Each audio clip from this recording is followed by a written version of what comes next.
Good afternoon, ladies and gentlemen. You're very welcome for joining. I'm just giving a couple of minutes for everybody to log in. Hi, George. Hi, Emmett. Hi, Mark and Paul. Good to see some faces we haven't seen in a while. Hi, Darren. Hope you're well. So great to see everybody. It's just 2 o'clock. So as always, I'm just going to give a couple of minutes for everybody to get in. I was just thinking before we launched, I was very brave agreeing this date for the webinar with the guys from Workair and 8x8, because today, for those of you who know, is the closing date for the entries for our awards. So I've turned off my email inbox because the entries are coming in strong and fast, which is great to see. So I know some of the people on this call have been working on them for the last couple of weeks, if not longer. So you're probably delighted to get them off your desk and onto my desk. And we're really looking forward to the awards ceremony, which is on the 26th of November in the Aviva. So keep that date in your diary. And if you haven't booked your seat, get in touch, because tickets are selling fast, which is great, because obviously it's our first time meeting up in a couple of years, person to person. So we have a really interesting webinar this afternoon, and you'll see on screen there Andy Rawll and Stephen Mackerel of Workair, and Andy from 8x8, and Andy's our presenter today. And we're doing a bit of crystal ball gazing here, and we're looking at the CX and technology market predictions for 2023 and beyond.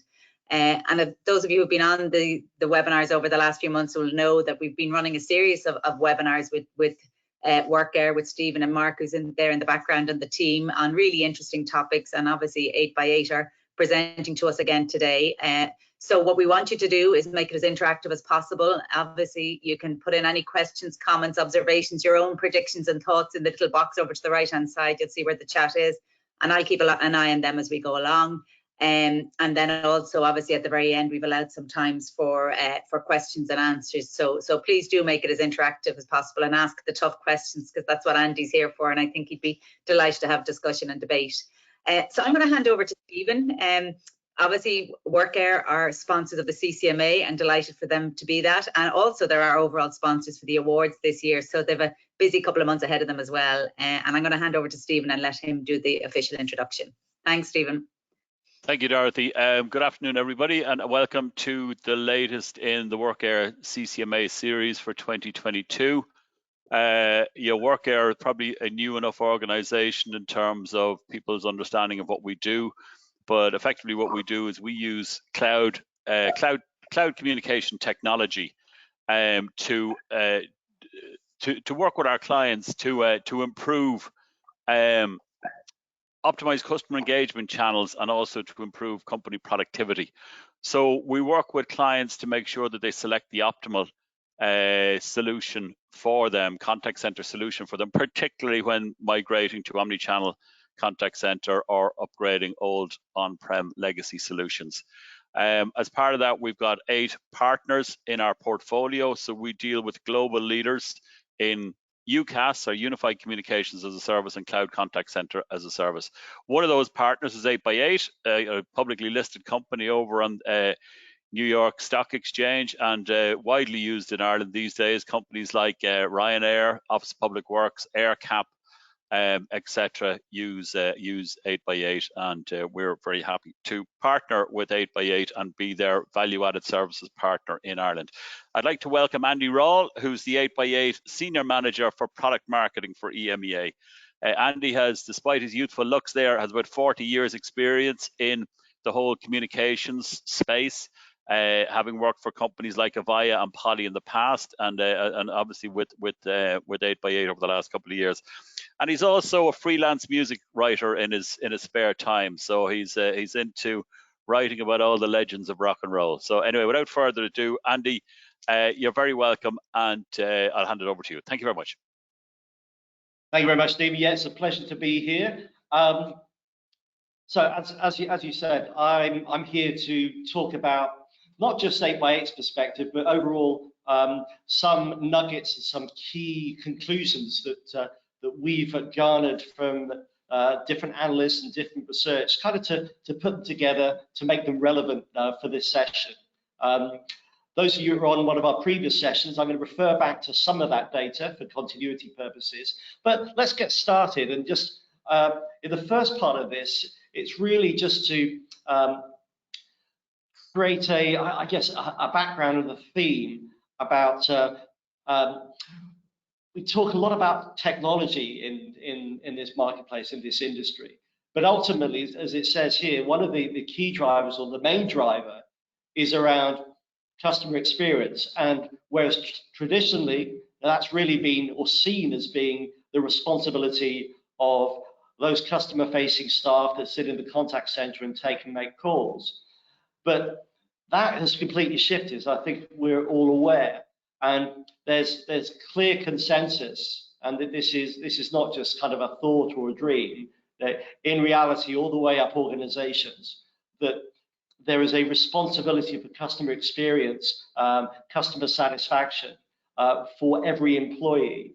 And the recurring theme, as we go through this, is that organizations have that responsibility to enable and empower every employee from the front desk to the back office with tools and capabilities that will enable them to be effective. The other thing that is that came up in a McKinsey report is that there's only so much of the future that we can predict. So what's certain is the uncertainty of the future, that revenue streams that we see today that will continue, but where growth comes from is from innovation. And again, as we go through this, one of the drivers for innovation is engaging customers, because customers are providing us with the input and the knowledge and the perspective and the use cases that are driving that innovation. And the more that organizations that are using contact center, using communications technologies today, can embrace that input from customers by serving them, interacting with them through whatever channels are available, the more they'll have access to this incremental growth that's available. Now, if we look at it on the other side of the coin, and I'll just pull up a few of the predictions here, the more that you embrace integrated communications and the idea of combining all your communication services into a common platform, is that has discrete benefits. But there's an opportunity cost in that if you don't do that, that there's a real downside. Not only as an organization do you have unnecessary overhead and cost, but it will lead you to become less competitive with those organizations that you compete with in your segment and your market. So although we're not covering it specifically in this session, we've done and produced a return on investment white paper on what we refer to as the cost of doing nothing. So there is that cost. And again, if you're tasked within your organizations with putting together a business case, what we, in supporting our partner Workair, are very happy to do is help you identify, now, what are those costs that you're incurring that you can optimize by moving forward and making those investments. And on the other side, if you decide to stand still with your existing solutions, then what might be the ongoing cost and the impact to your business, both soft and hard costs of doing it. And what we see from research from Metrigy, because I know if you're presenting an investment case to your board of directors we see there's value in moving forward, enabling our contact center for multiple channels, enabling our system to embrace a converged and integrated solution on a single platform, that you'll be asked to present a business case and some background on why should we do that. So we got some research from Metrigy that says there is a tangible and empirical data that says you can drive lower total cost of ownership in the majority of cases by moving to an integrated approach, an integrated platform. And the more that you do that, is you then, as we're showing here with 87% from the Metrigy report, and again, we can provide a link for this, says that the more forward-looking you are, driving towards an integrated communication strategy, you can then future-proof your organization to be able to embrace some of the future trends that I'm going to get onto in the second part of this presentation. because it's not just about the technically integrating solution, it's providing that sustained customer experience. And the areas I'm going to touch on in the following section will say how the expectations of your customers, those people that are both calling into your organizations and also those that you are reaching, as end user organizations. Now they're both much more demanding in what they expect in terms of not just how quickly they'll be connected to someone that's knowledgeable, but how flexibly they can connect. And we'll talk about the change in the profile of customers, whether it's generational, with the arrival of younger generation, not even Gen X, Gen Y, just the millennial generation, where other forms, other modes of communication are important, because these are the people that you need to be able to interact with and be effective with. And that's going to drive customer excellence. And the final thing, I think if I've got the sequence of these correctly, is that when you're looking at it at kind of the trends and looking at the investments you're making, one other thing to think about is the employee experience. I guess you generally refer to that, abbreviate that as EX. What that means is that for you to have an effective organization, it's not just about dealing with your customers in a good way. It's ensuring that your own staff, those people in roles, can have the right tools, have the right work environment so they can be effective. Because as we move into not even the new normal, as we look towards the next normal, there's an expectation from employees actually, with the remote working capabilities, the hybrid working capabilities. No, your best people have got a lot more options to look elsewhere if they feel that they don't have the right tools to do their job effectively. So we always say to people, yeah, focus on customer experience and getting that right, but don't forget providing the best work environment for your employees. Otherwise, you do risk experiencing churn. Okay, to lay the seeds of the trending, what I wanted also to do is to talk about the customer experience and employee experience, employees and customers, and just talk about how a communications platform, when you're making investment decisions, think about the requirements of the different roles you have, the different employees and the roles they fulfill. Because typically, the two sides have been siloed. On the one side, you have, let's call them the UCAS or the telephony-based users. And typically, they have a single set of tools that they use. And then on the other side, you have a second set of users that are traditionally customer-facing and more often not connected to a completely separate system, which is driven by a contact center. What we would advocate in terms of intercepting kind of the trends that the market needs is looking at solutions that enable you to provide users in whatever role they have, in whatever location they are within your organization, with a common set of tools, and the more integrated, the better. And it all comes down to, and we presented this in the last session that we ran, is again, this is a good one. If you're at a board meeting and you're talking about investment strategy and the whys and wherefores, there is typically this disconnect between systems. A system driving tools for your employees and another system for engaging your external staff. Because ultimately, as we said up front, every employee is responsible for customer experience.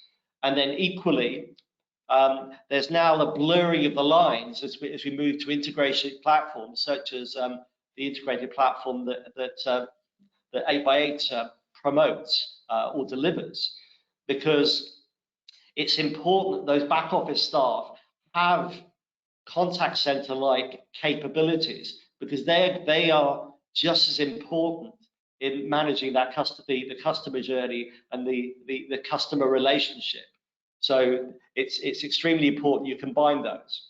And then again, Symmetrity data just says that there are tangible benefits from having that integration enables you to bolster your core contact center or CCAS capability with resources from outside of the contact center to deliver customer experience. So again, to drive business case information as you're making the case for investment.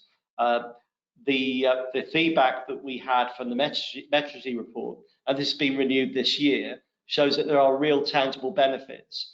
So overall, to drive customer satisfaction, think about total experience. Yeah, this is all about CX, and we understand that, but think more about total experience. And then in terms of market trends that we'll talk about now, these are the 8 areas that the 8x8 has identified.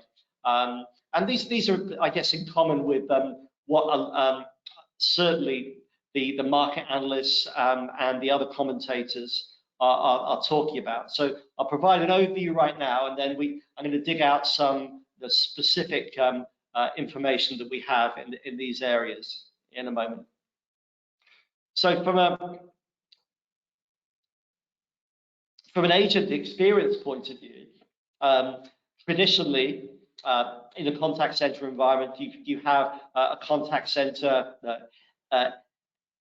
agent interface, which allows you to handle calls and then go into wrap up and then declare yourself available and busy.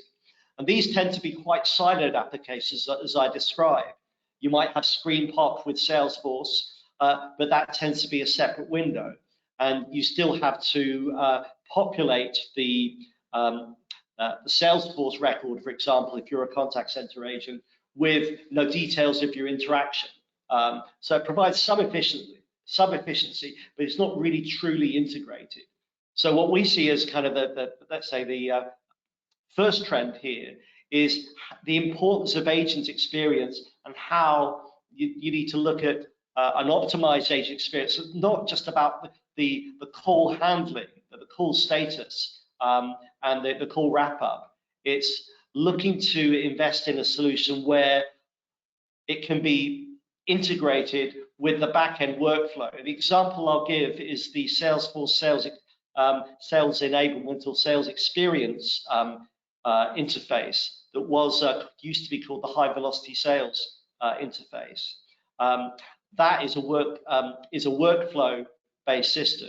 It's not just about screen pop, it's about how can call information flow from your communication system into Salesforce. You're creating a record, a timestamp record with links to the recording, with links to the interaction. So the salesperson or the representative can concentrate on the conversation rather than on the process. So that's an area that we'd certainly advocate looking at. Work from anywhere, that's well documented. But we tend to talk about flexible work rather than hybrid work. We know that in different organizations, there's a trend to try and get employees to come back to the office.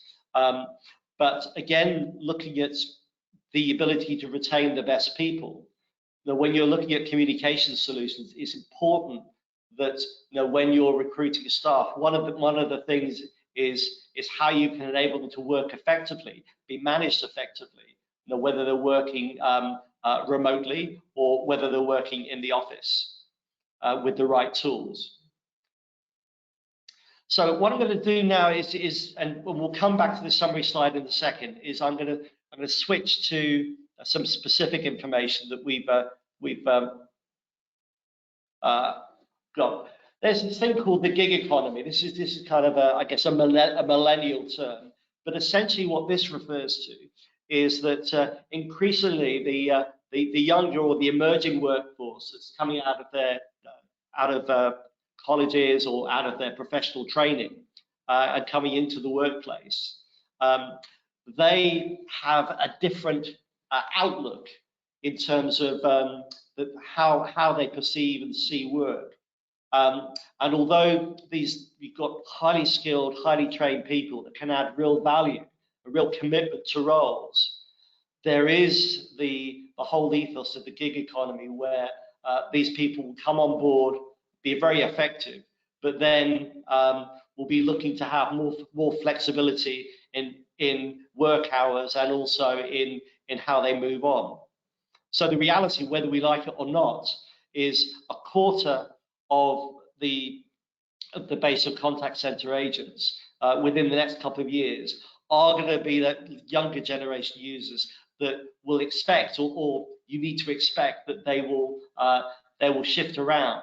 And so I guess your role within organizations is, one, how do you embrace that? How do you enable a communication system that's intuitive, requires less training, less overhead, supports more flexible working methodologies? Because as it says here, the more you're more likely to retain those temporary or shift-based workers if you have the right tools, the remote tools that will make them want to work longer for you. But it's important though to embrace the idea that it's not just the workplace that's changing around hybrid work, it's the workers themselves that are changing. And the other thing that this also introduces is that and this is no longer science fiction. It's not the case of agents wearing VR headsets or anything like that. There are technologies that will enable or facilitate customers to interact with you. Now, whether it's the use of avatars to navigate a website, whether it's the use of AR, whether it's the use of virtual workspaces in terms of meeting technologies. But we are seeing a definite shift in the acceptance of VR as a business tool.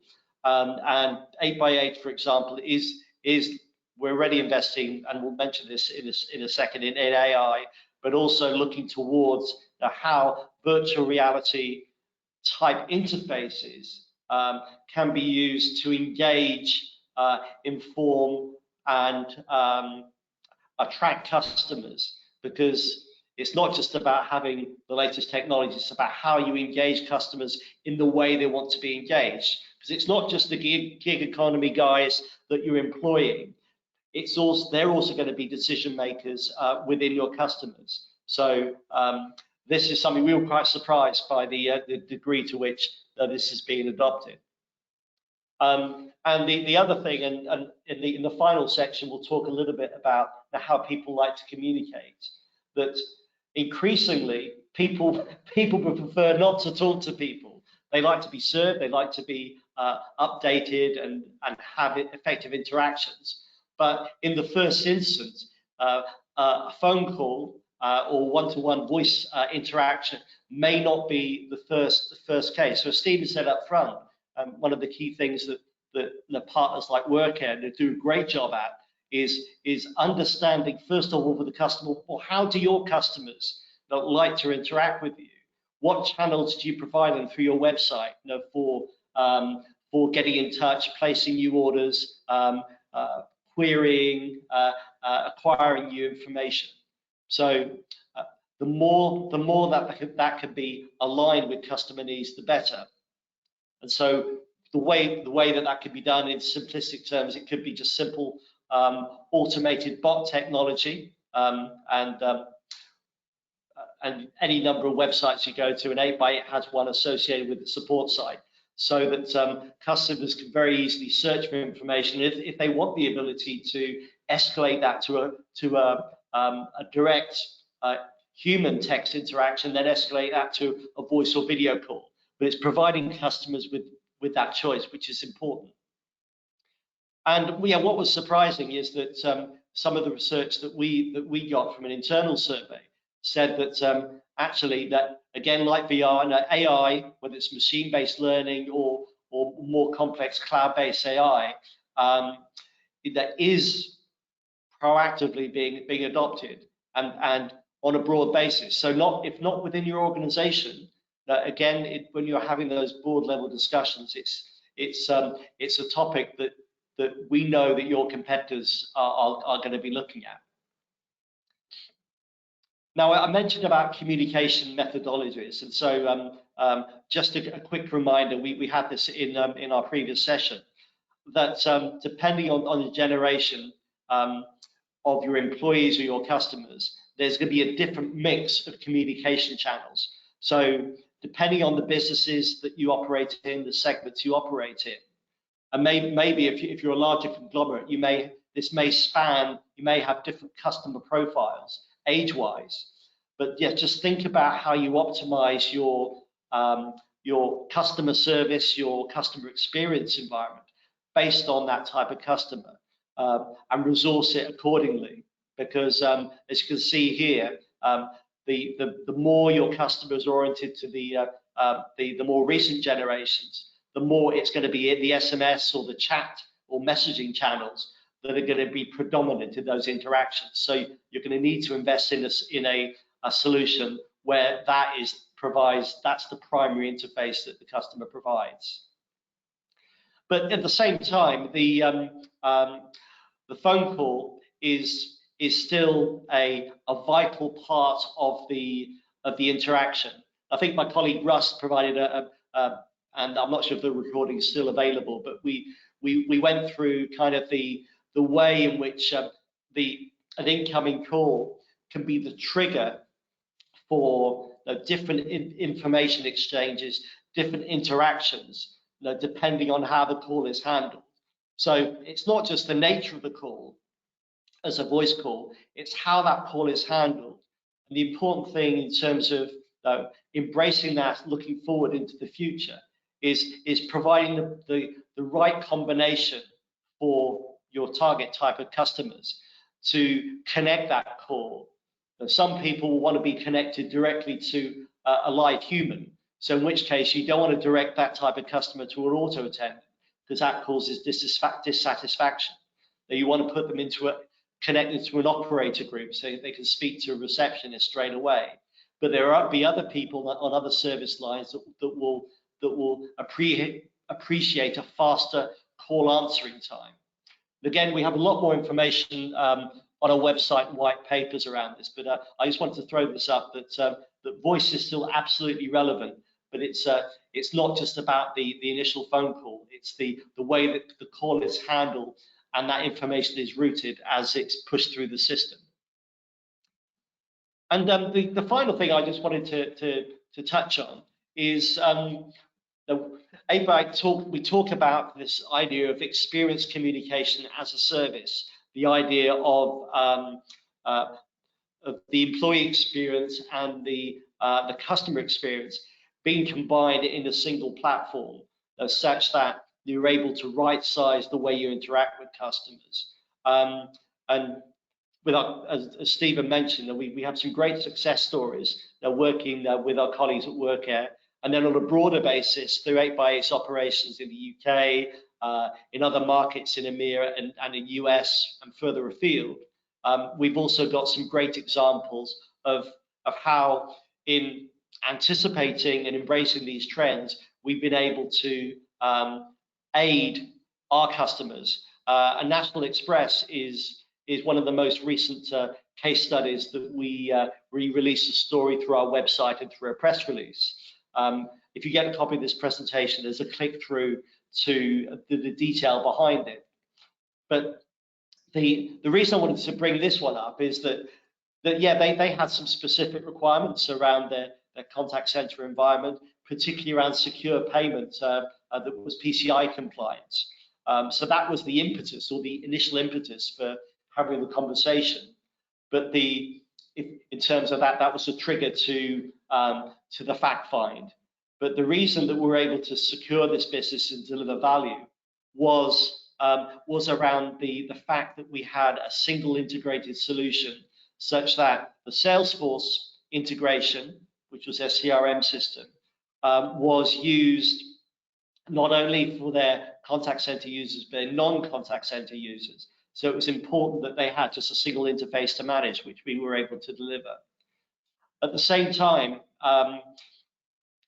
the back office staff for National Express were looking to not embrace necessarily, because they were forced into this, to enable support for remote working. And we were able to do that very, very quickly for them, such that, as I'm saying at the top, because this is kind of a key business outcome, that now the large majority, 80% of their employees are now full-time remote workers, not hybrid workers or flexible workers, full-time remote workers. And National Express have embraced that.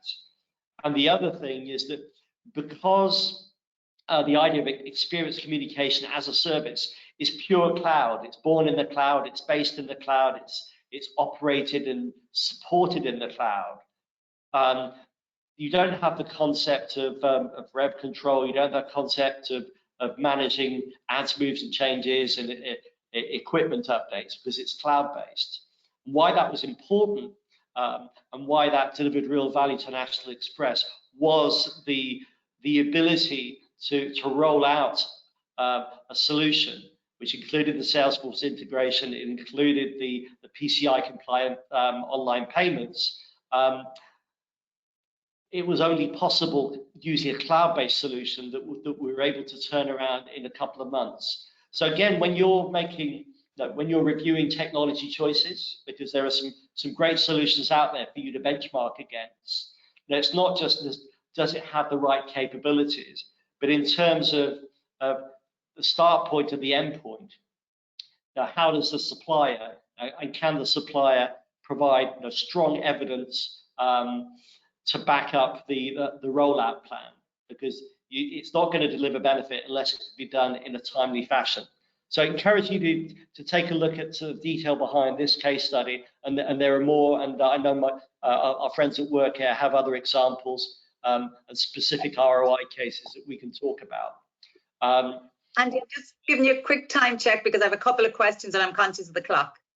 That's great. So I'm actually at wrap up. So why don't we go to questions now, and then I can close once we've got through them. That's great. Okay, perfect. I'm going to kick off. There's a two-part question from Emmett, so I'm going to give you part one first. Okay. So could you describe how you would approach a multi-site environment, as we have multiple sites with different contact center systems and different connections to the internet? So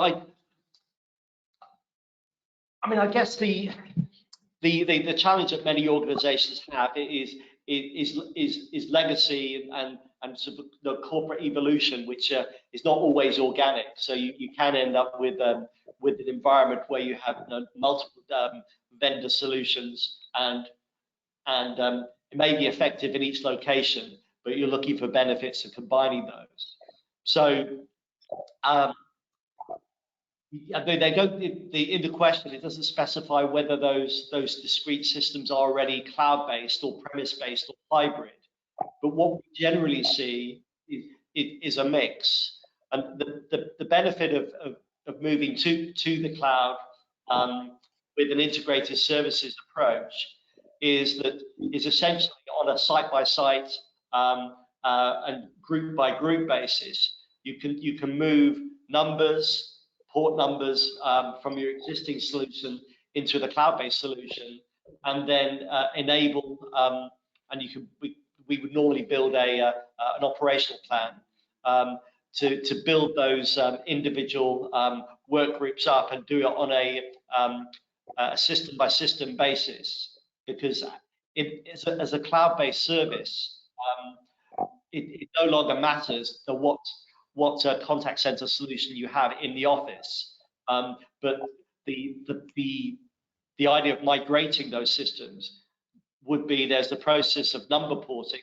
So you port your inbound numbers, your outbound numbers with your existing provider. You then port that to whichever the cloud provider you elect to choose. Now, which we'd hope obviously would be 8x8, but you can do it on a selective basis. Okay, and then at the second part of the question, in terms of DR, disaster recovery, could you describe how you would approach maintaining the service if one or multiple of these sites were disconnected? Traditionally, this is why we have kept the wire in the ground for redundancy for an active passive backup for the service. So it's obviously linked to part one. Yes, so if we look at solution availability, because this has been one of the impediments, I guess, to the adoption of cloud.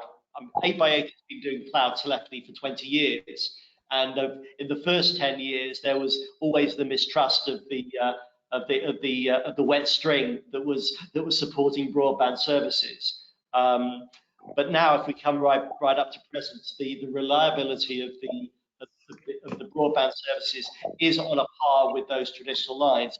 Also, if we look within Europe, and certainly within the UK, and that extends to other markets as well, those traditional wire-based or copper-based solutions, the PSTN solutions, are being turned off. In the UK, there's the switch off is definitively happening in 2025. So as part of that, the carriers, and this will apply in other countries as well, are now delivering SIP-based virtual trunk services over those circuits, which are inherently reliable and redundant. So you have, so you say you want to retain existing services, premise-based services, because you have the fallback of a copper line rather than the broadband line. But in truth, that copper line in the ground will not be supporting an ISDN trunk for much longer. It's going to be supporting SIP trunks that can be routed to multiple providers, and that can then be directed into a cloud service. And the benefit of that is, if let's say there's an issue with that particular connection, your agents can still connect through an alternate path, even if it means they're working at home and they connect with their home broadband because they're working remotely, or if they're using mobile broadband as an alternative. So you're no longer dependent on that single trunk, but equally that trunk can play a role in supporting SIP-based services, superseding the digital services that exist today. Great. I think just one other to add there, Dorothy, as well. But by the very nature of the pure cloud UCaaS and CCaaS offerings is, you have multiple data centers scattered across Europe which are mirroring each other. So you're never dependent on one data center. So your tenancy, if you like, is in the cloud mirrored across multiple data centers, and then it's just the connectivity to get to them is where the challenge is. But again, that can be broadband at home, multiple broadbands or circuit links out of the business, and then ultimate fallback over 3 or 4G or 5G. So the PR is reduced significantly with a move to pure cloud. Absolutely, Steve. And the other thing I would say, when you're benchmarking solutions, take a look at the SLAs that the vendor provides in terms of not only how many nines is it, but also what information backs up the SLA. Are there financial penalties that or a remuneration you get? How much high availability is built into the solution, because not all cloud solutions are created equal, and it's important that when you're making that decision, you choose a solution that, as Stephen rightly says, is high availability with the multiple data centers, the alternate paths as well. I'm going to be going quite technical on that question, so I presume if Emmett has further detailed inquiries, he can link in with you, Andy, or obviously with you, Stephen, or both of you. So Emmett, if you'd like us to do that, just let us know. I'm conscious we've only a couple of minutes left, so I'm going to give you one last question, and I'll ask for a short enough answer if that's okay, Andy. So Dan asked, you spoke about employee experience. How can employee experience be improved within contact centers in a Microsoft Teams environment? So yeah, that's a great question. Teams has gained great traction over the last 2 years, and the best way of embracing Teams in an integrated environment is choosing a solution where Teams can be integrated through the same system for both contact center and for UCaaS. So for 8x8, for example, has a common integration. So the idea being that you can deliver both the Teams interface for users who just want a lightweight telephony interface, but for contact center users or UC users, you want to provide pick a solution that has a right size user experience in both cases, but in the back end still connects via Teams through the same directory, but gives you the option for the users to have a right size user experience. And with 8x8, that's what we talk about, the unified company-wide collaboration. You have that range of tools that can be mixed and matched to the different roles that users have. Perfect. Thanks, Andy. And I let you just finish out that last slide. And I know Mark has asked, will a copy of the presentation be made available? It absolutely will, as well as a recording of this webinar be made available in the next couple of days. Absolutely right. So the purpose of this is really just give you sort of a glimpse of the things that we come across when we talk to analysts and then we talk to customers, and we captured a lot of the things I've covered and more in a white paper, and you've got the link here, and you're very welcome to take a look at that and some of the other things that we published as well. And then, as we said earlier on, speak to our colleagues at Workair. They'll pull us in at the right occasion. And it's been great coming on this call. Thank you for all the questions. And if there's anything else, any last-minute questions or comments, very welcome. And just to say, obviously, you can be contacted on LinkedIn, and the same for Stephen. And we'll be continuing this series, Stephen, over the coming months. I can see your contact details there, which is great.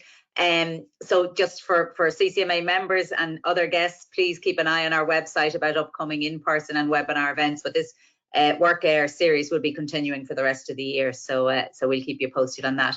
So Andy, thank you so much. Perfect timing. We're just coming to a quarter to. Stephen, I don't know if you want to finish off with any last words. No, just again, thank you, Andy. I think, you know, contact center world is becoming a hugely exciting industry to be involved in, and you know, moving to the cloud is one of those building blocks where we need to all get our heads around in order to future-proof our own contact centers. I think I just finish on, you know, one of the interesting developments happening in Spain, which I'm sure you're all aware of, is that there's been a draft bill presented before the Parliament in Spain to make it law that customers have to be answered within 3 minutes when they contact the contact center. So the implications of that are huge for our industry in terms of how do you address that. There's obviously resourcing requirements is probably the easy and most agricultural, if you excuse the word, fix for that, but really that's forcing us down the route of artificial intelligence to assist agents, so to make sure that number one is when a call comes in, you're identifying the client immediately. You also have access to the last conversations that the client has had with you across whatever channel they've contacted you, but also the artificial intelligence is getting the sentiment from the call and picking out key conversation on the call and presenting to your agent. You know, this is about a bill, for argument's sake. So here's bills. Here's the last couple of bills.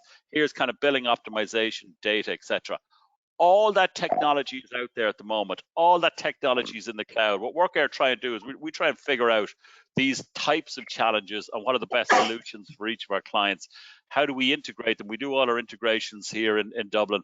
How do we integrate them in to really provide good and rich experiences? But that 3-minute rule is something that could be coming our way. They are talking about it in Europe as well. So it's something very exciting, but very challenging down the road. So thank you again, Andy. Thank you, Dorothy. And we look forward to seeing you at the next presentation. Great. Thanks, Stephen. Thank you again. And thank you, everybody, for participating. We hope you enjoyed this afternoon's session. Take care, all. Thanks a lot. Thanks, Dorothy. Bye.